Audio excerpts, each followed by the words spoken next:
Hello everyone, I welcome you all in your accountancy class. Today we will discuss about GST, Goods and Services Tax. तो हम सब ने सुना है इसके बारे में. What is GST? Goods and services tax. तो जैसा इसके नेम में है कि ये वो टैक्स है जो आप गुड्स के ऊपर भी और सर्विसेज दोनों के ऊपर जो है आप पे करते हो इसको. गुड्स मतलब जो भी हमारे प्रोडक्ट्स होते हैं हम यूज़ करते हैं, फिजिकल प्रोडक्ट्स. सर्विसेज मतलब जिनको टेंजिबल नहीं है, जिन्हें आप देख नहीं सकते बट उनका बेनिफिट आप लेते हो, like banking services, insurance services. तो हम दोनों के ऊपर ही इस टैक्स को पे करते हैं. अब बात आती है कि जीएसटी हमारे देश में जो है वो क्यों आया है, क्यों हम इसको जो है पढ़ेंगे इस हमारे अकाउंटेंसी के सब्जेक्ट में. तो देखिए, पहले हमारी कंट्री में डिफरेंट टाइप का टैक्स सिस्टम था. अलग अलग तरह के टैक्सेस थे.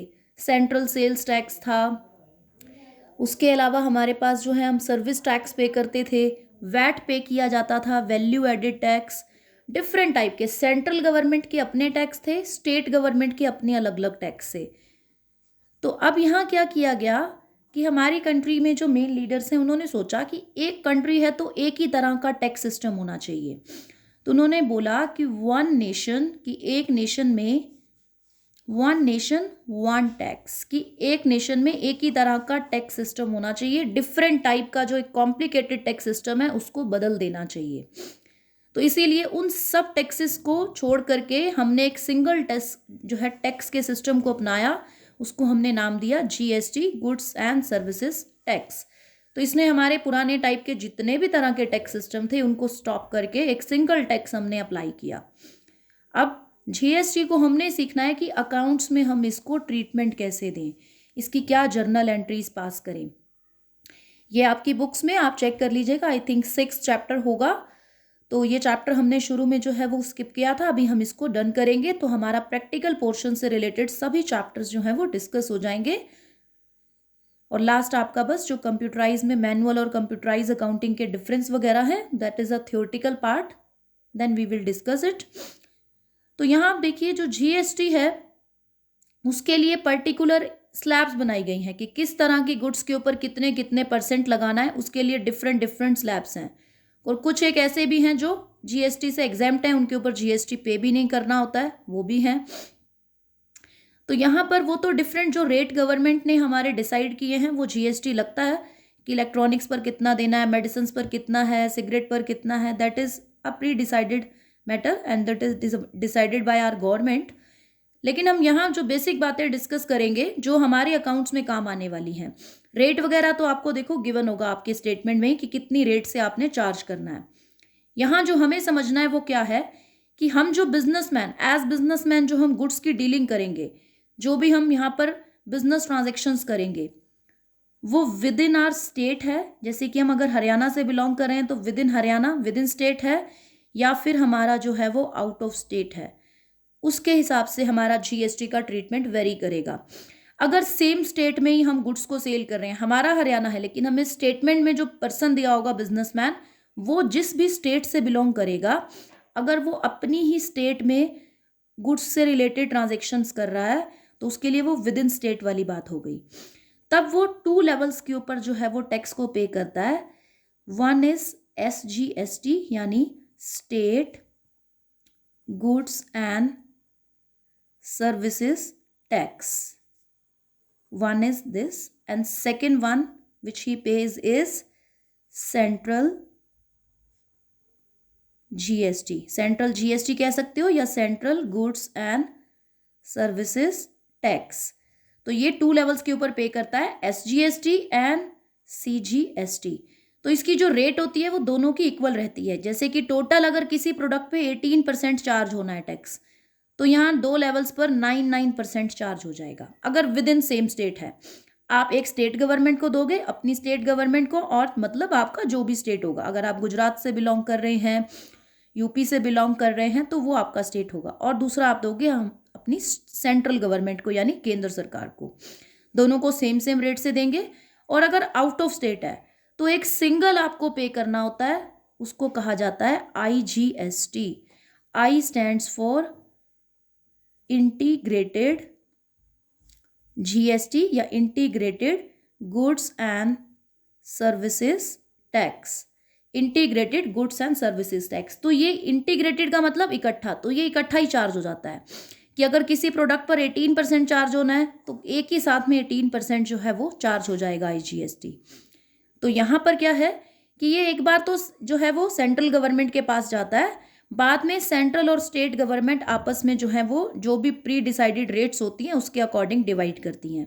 क्योंकि देखो आउट ऑफ स्टेट है तो यहाँ पर एक और स्टेट बिलोंग करेगी जिस स्टेट के साथ आप डील कर रहे हो। एक आपकी स्टेट हो गई जहाँ से गुड्स डिलीवर होंगी या आप अगर परचेज कर रहे हो, तो यहाँ ये आपका स्टेट और सेंट्रल गवर्नमेंट के बीच का मैटर है कि वो कितनी रेट से जो है वो डिवाइड करेंगे। आउट ऑफ स्टेट है तो आपने आईजीएसटी के नाम से एंट्री डालनी है। सेम अगर स्टेट में हो तो आपको दो रेट्स दी जाएंगी, दोनों ही सेम रेट होंगी, एसजीएसटी और सीजीएसटी के नाम से। अब अगर तो आप कर रहे हो परचेज और आप कर रहे हो सेल्स, तो आपने जीएसटी को क्या क्या नाम देना है। अगर आप परचेज करोगे तो आपको जीएसटी जो है वो पे करना पड़ेगा, क्योंकि जिससे परचेज करोगे उसको पे ही करोगे। तो उस टाइम पे अगर आप जीएसटी जो है वो पे करते हो तो उसको कहा जाता है इनपुट जीएसटी। मतलब जीएसटी के साथ सी या एस जो लगना है लगेगा, वो सीजीएसटी है, एसजीएसटी है या आईजीएसटी है, उसको इनपुट कहा जाता है जब हम पे करते हैं। और जब हमें रिसीव होता है सामने हमारे कस्टमर से, क्योंकि हम कस्टमर को चार्ज करेंगे ना, अगर हमने कस्टमर को सेल किया साथ में जीएसटी कस्टमर से कलेक्ट करेंगे ताकि हम गवर्नमेंट को डिपॉजिट करा सकें। तो अगर आपको रिसीव होता है तो उसको आउटपुट जीएसटी कहा जाता है। अब इस अकॉर्डिंग आपने एंट्री पास करनी है। आपने गुड्स खरीदी, सपोज कीजिए 5 लाख रुपीस की, आपने गुड्स परचेज की हैं 5 लाख रुपीस की। अब उसके ऊपर आपने जो है वो जीएसटी चार्ज करना है और आपने सेम स्टेट से की हैं तो आपको 2 लेवल्स पर चार्ज करना होगा, सीजीएसटी, एसजीएसटी। दोनों के लिए कहा गया है कि 6% चार्ज होंगे, रेट हमेशा सेम रहती है दोनों की। अब आपको इसके लिए एंट्री पास करनी है। तो जो गुड्स परचेज की हैं उनकी तो अलग से पास हो ही जाएगी 5 लाख की। परचेज अकाउंट में जीएसटी नहीं डालना, उसके लिए अलग से अकाउंट खोलना है, परचेज अकाउंट डेबिट। अब आप क्या करोगे, 6% अपनी जितने की गुड्स ली हैं उस पर 6% चार्ज कर दो। तो यहाँ पर आपके पास जो है वो 5 लाख रुपीज 6%, तो आपके पास 30,000 रुपीज का जो है वो चार्ज हो जाएगा। एंट्री डाल दोगे, सेम स्टेट है तो input SGST, input CGST, account debit और 30,000 से हम एंट्री कर देंगे। एंड 2, जिस भी पर्सन से हमने जो है वो परचेज किए हैं, अगर हमने कैश में किए हैं तो 2 कैश, कैश में टोटल 5,60,000, और बैंक से किए हैं तो 2 बैंक, और किसी पर्सन से अगर क्रेडिट में किए हैं, उधार में किए हैं तो उस पर्सन का नाम, सपोज राम से किए हैं तो 2 राम, और अगर कैश में किए हैं तो 2 कैश। अब इसी तरह से जो है वो आपने सेल की एंट्री पास करनी है। सेल वाली में क्या है, बस जीएसटी जो है वो आपका आउटपुट के नाम से आ जाएगा। अब अगर सेल भी आपकी सेम स्टेट में हो रही है तो आपने 2 लेवल्स पर चार्ज करना है। अगर सेल आपने जो है वो आउट ऑफ स्टेट की, अब आउट ऑफ स्टेट के हिसाब से सेल डिस्कस करते हैं। कैश में की है तो कैश आपको रिसीव हो जाएगा, और अगर किसी पर्सन को क्रेडिट में की है तो उसका नेम आ जाएगा, जैसे कि यहाँ पे हम ले लेते हैं रमेश, ठीक है। तो ये तो हो जाएगा आपका डेबिट। अभी हम इसमें डेबिट करेंगे, हमने 5 लाख की है, इस केस में हम कह रहे हैं कि आउट ऑफ स्टेट है तो कंबाइन हो जाएगी रेट, 6 + 6 12% इस बार जो है वो आपका चार्ज हो जाएगा। तो 60,000 रुपीज आपका चार्ज होगा। तो 2 सेल्स अकाउंट, सेल्स अकाउंट में तो वही जाएंगे 5 लाख, और अब इस बार आउटपुट वाला क्रेडिट होगा। देखो इनपुट वाला आप पे करते थे तो आपके लिए एक एक्सपेंस था तो आप डेबिट करते थे, इस बार आपको जीएसटी रिसीव हो रहा है, 2 आउटपुट, और यहाँ हम कह रहे हैं कि अगर स्टेट अलग है तो आईजीएसटी अकाउंट। अब स्टेट अलग है तो आपको फिर क्या है 12% से रिसीव हो जाएगा, क्योंकि इंडिविजुअल रेट 6% थी, तो आपको कैश जो है वो 5,60,000 का आएगा। अगर कैश में है, किसी पर्सन को उधार में दिए तो उस पर्सन को डेबिट करके रखोगे। अगर यही हम जो है वो जो हमारी स्टेट में करते तो ये आपके पास 30,000 से आप जीएसटी की एंट्री करते, बट एंट्री क्रेडिट ही होगी। आउटपुट वाला जीएसटी जो है आपका वो क्रेडिट होता है, इनपुट वाला आपका डेबिट होता है क्योंकि आप पे करते हो, यहाँ आपको जीएसटी रिसीव हो रहा है। अब अगर मैंने गुड्स जो है वो परचेज की हुई गुड्स को रिटर्न कर दिया, देखो मैंने आधी गुड्स अपनी 5 लाख की ली थी, आधी गुड्स को रिटर्न भिजवा दिया, परचेज रिटर्न हो गई।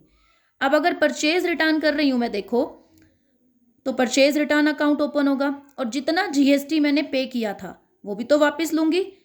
2,50,000 तो गुड्स के हैं जो हमें उनसे वापस लेने होंगे, वो तो आप करोगे ही। परचेज रिटर्न अकाउंट क्या हो जाएगा इस केस में? क्रेडिट। उस पर्सन को डेबिट करो जिससे आपने गुड्स ली थी, राम को करोगे debit to purchase return. Purchase return account में हम डालेंगे जितना हमने जो है वो आधी गुड्स वापस की हैं। तो जीएसटी भी तो वापस मांगेंगे। इनपुट वाला जब पे किया था तो डेबिट किया था, अब वापस मांग रहे हो, उल्टा करना पड़ेगा अब, क्योंकि वापस मांगना है तो उसके लिए क्रेडिट करना पड़ता है। जब पे किया था तो डेबिट किया था, अब वापस मांग रहे हैं, मांग तो इनपुट वाला ही रहे हैं तो इसीलिए इनपुट ही आएगा।